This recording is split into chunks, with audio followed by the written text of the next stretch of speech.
আপনার হাতে যদি এই ধরনের একটি স্মার্টফোন থাকে তাহলে 1 থেকে 2 মিনিটের মাধ্যমে তৈরি করে নিতে পারবেন পয়লা বৈশাখী পোস্টার ডিজাইন। হ্যালো ভিউয়ার্স, আসসালামু আলাইকুম। কেমন আছেন সবাই? আশা করি ভালো আছেন। পয়লা বৈশাখীর পোস্টার ডিজাইনে পিএলপি ফাইল নিয়ে হাজির হলাম আপনাদের মাঝে। এই পিএলপি ফাইলটি কাস্টমাইজ করার জন্য আপনাদের প্রয়োজন হবে ব্যাকগ্রাউন্ড রিমুভ করা একটা ফটো আর একটি পিএলপি ফাইল। ভিডিওটা সম্পূর্ণ দেখে 4টি সংখ্যার পাসওয়ার্ড সংগ্রহ করে প্রথমে পিএলপি ফাইলটি ডাউনলোড করে নেবেন।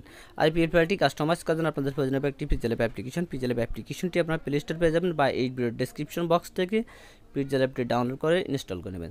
So let's get start. PLP ফাইলটি পিক্সেল অ্যাপে ইনপুট করার জন্য প্রথমে দেখতে পারবেন থ্রি ডট আইকন, এখানে টাচ করে দিতে হবে। তারপর আপনারা দেখতে পারবেন ওপেন ডট পিএলপি ফাইল, এখানে টাচ করে দিবেন। তারপর একদম উপরে দেখতে পারবেন ডট পিএলপি, এখানে টাচ করে দিতে হবে। ওয়েল, আপনারা দেখতে পাচ্ছেন পয়লা বৈশাখী পোস্টার ডিজাইনে পিএলপি ফাইল। এই পিএলপি ফাইলটি আপনার 4টি সংখ্যার পাসওয়ার্ড দিয়ে ডাউনলোড করে নেবেন। তারপর ফাইলটির মধ্যে টাচ করে দিতে হবে। তারপর আপনারা দেখতে পারবেন এখানে দুটি অপশন, একটা হচ্ছে ওপেন অ্যান্ড অ্যাড, একটা হচ্ছে ওপেন অনলি। আপনারা চাইলে যে কোনো অপশনে টাচ করতে পারেন। তো আমি এখান থেকে ওপেন অনলিতে টাচ করে দিলাম। ওয়েলকাম এভরিওয়ান, দেখতে পাচ্ছেন পিএলপি ফাইলটি পিএলপি ইনফোটাকে এখন শুধু কাস্টমাইজ করব। তো আমরা এখান থেকে ছবিটা পরিবর্তন করতে পারবো, তাহলে আমরা এখান থেকে প্রতিটি লেখা পরিবর্তন করতে পারবো। তো এগুলো পরিবর্তন করার জন্য আপনারা দেখতে পারবেন থ্রি ডট নিচে লেয়ার, এই লেয়ার অপশনে টাচ করে দিবেন। তারপর আপনারা এখানে প্রতিটি লেয়ার দেখতে পারবেন, যে লেয়ারটি কাস্টমাইজ করবেন সেই লেয়ারটির অবশ্যই লকটা ছাড়া নেবেন। তো আমি এখান থেকে এই ছবিটা পরিবর্তন করবো, এই জন্য এখান থেকে লক আইকনে টাচ করে দিচ্ছি। তারপর আমরা আবার লেয়ার অপশনে টাচ করব। ছবিটাকে পরিবর্তন করার জন্য পিক্সেল অ্যাপের নিচে মাঝখানে একটা অপশন দেখতে পারবো, আমরা এই অপশনে টাচ করব। তারপর আপনারা এখানে আরেকটি অপশন দেখতে পারবেন, আপনার এই অপশনটার মধ্যে টাচ করে দিতে হবে।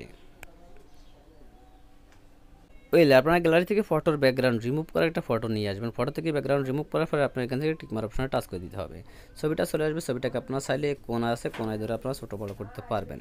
তারপরে ছবিটাকে আপনারা একজাস্ট মতো এখানে বসায় দিতে হবে। তারপরে এভরিওয়ান দেখতে পাচ্ছেন এখানে নাম দেওয়া আছে, নামটাকে পরিবর্তন করতে হবে। নামটা পরিবর্তন করার জন্য আপনারা আবার লেয়ার অপশনে টাচ করে দিবেন। তারপরে এখান থেকে নামটাকে খুঁজে বের করবেন প্রথমে। তারপর এখান থেকে লক আইকনে টাচ করবেন, পিন আইকনে টাচ করবেন, আবার পিন আইকনে টাচ করে দিবেন। তারপরে এখান থেকে নামটাকে মোছা দিবেন। মোছা দিয়ে আপনারা যার জন্য ডিজাইন করবেন তার নামটি লিখে দিবেন। তা আমি এখানে দিয়েছি মোহাম্মদ রিফন মাহমুদ। তারপরে আমি এখান থেকে ওখানে টাচ করে দিব। তারপরে আমরা আবার লেয়ার অপশনে টাচ করবো। নামটা চলে আসবে, নামটাকে আপনার কোনায় ধরে ছোটো বড়ো করতে পারবেন। তারপরে আপনার নামটাকে একজাস্ট মতো এখানে বসায় দেবেন।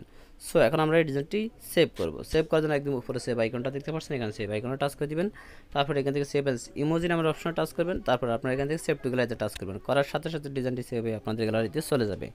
তো আজকের মতো ভিডিওটা এই পর্যন্ত। যদি ভিডিওটা আপনাদের কাছে ভালো লেগে থাকে তাহলে অবশ্যই একটা লাইক করবেন, কমেন্ট করবেন। আর আপনি যদি আমার চ্যানেল নতুন দর্শক হয়ে থাকেন তাহলে অবশ্যই চ্যানেলটি সাবস্ক্রাইব করে রাখবেন। ধন্যবাদ সবাইকে। আল্লাহ হাফেজ।